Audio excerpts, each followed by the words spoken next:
Hello दोस्तों, तो फिर से मेरे इस चैनल पर आप लोगों का स्वागत है। दोस्तों हमारा टॉपिक क्या था? गौतम बुद्ध और बौद्ध धर्म, जो कि दोस्तों पिछला वीडियो आप देखिएगा, गौतम बुद्ध और बौद्ध धर्म के बारे में ही बताया गया है। तो उस वीडियो में मैंने बताया था दोस्तों आप लोगों को कि जब भी मैं अगला वीडियो लेकर के आऊँगा तो गौतम बुद्ध और बौद्ध धर्म के बारे में आगे की जानकारी हम अगली वीडियो में बताएंगे, जो कि पिछला वीडियो में मैंने बोला था दोस्तों। तो वही है, गौतम बुद्ध और बौद्ध धर्म के बारे में इस वीडियो में बताने वाले हैं। यह है भाग 2 है दोस्तों। तो चलिए दोस्तों वीडियो को यहाँ पर शुरू करते हैं। तो देखिए, गौतम बुद्ध की शिक्षा है कि न अत्यधिक विलासपूर्ण जीवन व्यतीत करना चाहिए और न अत्यधिक संयम। वे मध्यम मार्ग के प्रतिस्थापक थे। बुद्ध ने अपने अनुयायियों के लिए आचार नियम निर्धारित किए थे। गौतम बुद्ध ने दुख की निवृत्ति के लिए अष्टांगिक मार्ग का उपाय बताया है। गौतम बुद्ध द्वारा बताई गई अष्टांगिक मार्ग कौन कौन से हैं दोस्तों? चलिए अब हम लोग जानते हैं। तो देखिए, नंबर 1 सम्यक दृष्टि। इसका मतलब होता है दोस्तों कि वस्तुओं को उसके वास्तविक स्वरूप में देखना। नंबर 2 सम्यक संकल्प। इसका मतलब होता है दोस्तों कि भौतिक सुखों के प्रति आकर्षण का त्याग। नंबर 3 सम्यक वाक्य। इसका मतलब होता है दोस्तों सदा सच बोलना। नंबर 4 सम्यक कर्मांत। इसका मतलब होता है दोस्तों सदा सत्कर्म करना।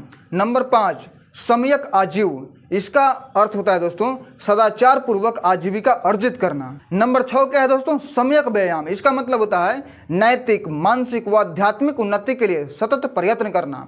अब आइए नंबर 7 सम्यक स्मृति। इसका मतलब होता है मिथ्या धारणाओं का परित्याग व वास्तविक धारणाओं का स्मरण करना। नंबर 8 सम्यक समाधि। इसका मतलब होता है दोस्तों को मन की एकाग्रता। तो ये थे गौतम बुद्ध के अष्टांगिक मार्ग। अब हम लोग जानते हैं दोस्तों बौद्ध आचार संहिता के मुख्य नियम। तो देखिए दोस्तों, बौद्ध आचार संहिता के मुख्य 5 नियम हैं। नंबर 1 पराये धन का लोभ नहीं करना। नंबर 2 हिंसा नहीं करना। नंबर 3 नशे का सेवन न करना। नंबर 4 झूठ नहीं बोलना। नंबर 5 दुराचार से दूर रहना। बौद्ध धर्म दोस्तों ईश्वर और आत्मा को नहीं मानता है। इसे विशेष रूप से निम्न वर्णों का समर्थन प्राप्त हुआ, क्योंकि इसमें वर्ण व्यवस्था की निंदा की गई है। बौद्ध संघ का द्वार सभी के लिए खुला रहता है, भले ही वह किसी भी जाति का क्यों न हो।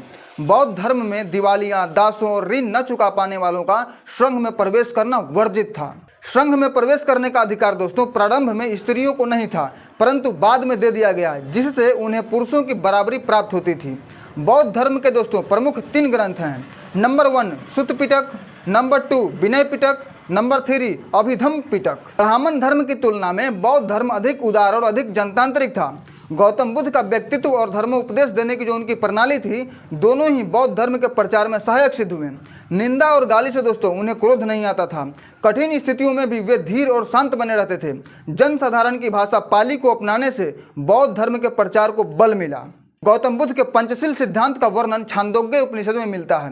गौतम बुद्ध ने संघ की स्थापना की, जिसमें प्रत्येक व्यक्ति जाति या लिंग के भेद के बिना प्रवेश कर सकता था। संघ में प्रवेश पाने के लिए दोस्तों गृहस्थ जीवन का त्याग और कम से कम 15 वर्ष की आयु होना अनिवार्य था। माता पिता की अनुपस्थिति के बिना कोई भी व्यक्ति इसमें प्रवेश नहीं कर सकता था। अस्वस्थ, शारीरिक विकलांग, ऋणी, सैनिक और दासों का संघ में प्रवेश करना वर्जित था। संघ की सभा में दोस्तों प्रस्ताव को नति या वृत्ति कहा जाता था, जबकि प्रस्ताव पाठ को अनुशावन कहते थे। बहुमत से पारित प्रस्ताव को भूमस्कीम कहा जाता था। मतभेद पर मत विभाजन होता था। सभा में बैठने की व्यवस्था करने वाला अधिकारी आसन प्रज्ञापक कहलाता था। इसकी बैठने की न्यूनतम उपस्थिति 20 लोगों की थी। जब किसी विशेष अवसर पर दोस्तों सभी भिक्षु और भिक्षुनियां धर्मवार्ता करते थे तो उन्हें उपोषित कहते थे। संघ में प्रविष्ट होने को उपसंपदा कहा जाता था। गृहस्थ जीवन का त्याग प्रवज्या कहलाता था। प्रवज्या ग्रहण करने वाले को श्रमणेर कहते थे। श्रमणेर किसी आचार्य से शिक्षा प्राप्त कर लेने के बाद उपसंपदा या भिक्षु पदा का अधिकारी बन जाता था। श्रमणेरों के लिए उसे 20 वर्ष की आयु का होना आवश्यक था। उसे 10 शिक्षाओं का पालन करना पड़ता था, जिसे शिक्षाप्रद कहा जाता था। बौद्ध धर्म के अनुयायी 2 वर्गों में बटे हुए थे। नंबर 1 भिक्षु या भिक्षुनी।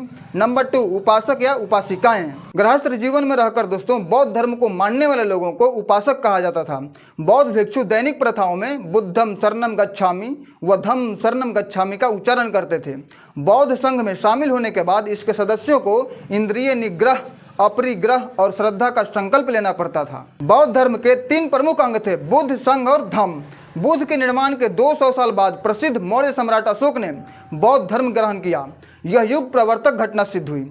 अशोक ने अपने धर्मदूतों के द्वारा इस धर्म को मध्य एशिया, पश्चिम एशिया और श्रीलंका में फैलाया और इसे विश्व धर्म का रूप दिया। ईसा की 12वीं सदी आते आते दोस्तों बौद्ध धर्म जो है वो भारत से लुप्त हो गया।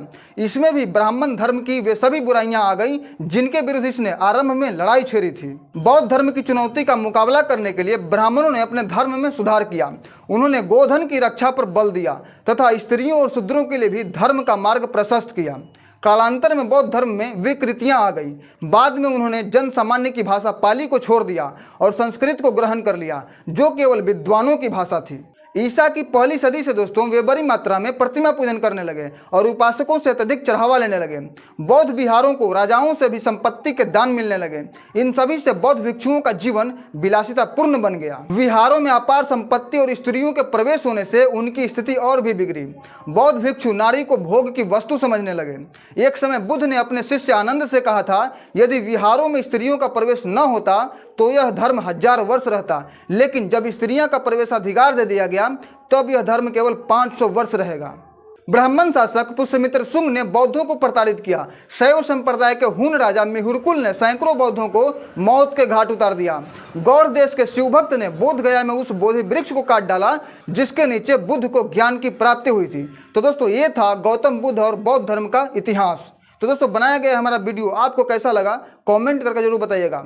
और अगर आप ये वीडियो पर आए हैं तो इससे पहले वाली वीडियो भी आप देख लीजिएगा क्योंकि पार्ट 1 ये है और पार्ट 2 ये है। तो ठीक है दोस्तों, फिर मिलते हैं अगले वीडियो में। तब तक दोस्तों जय हिंद, जय भारत।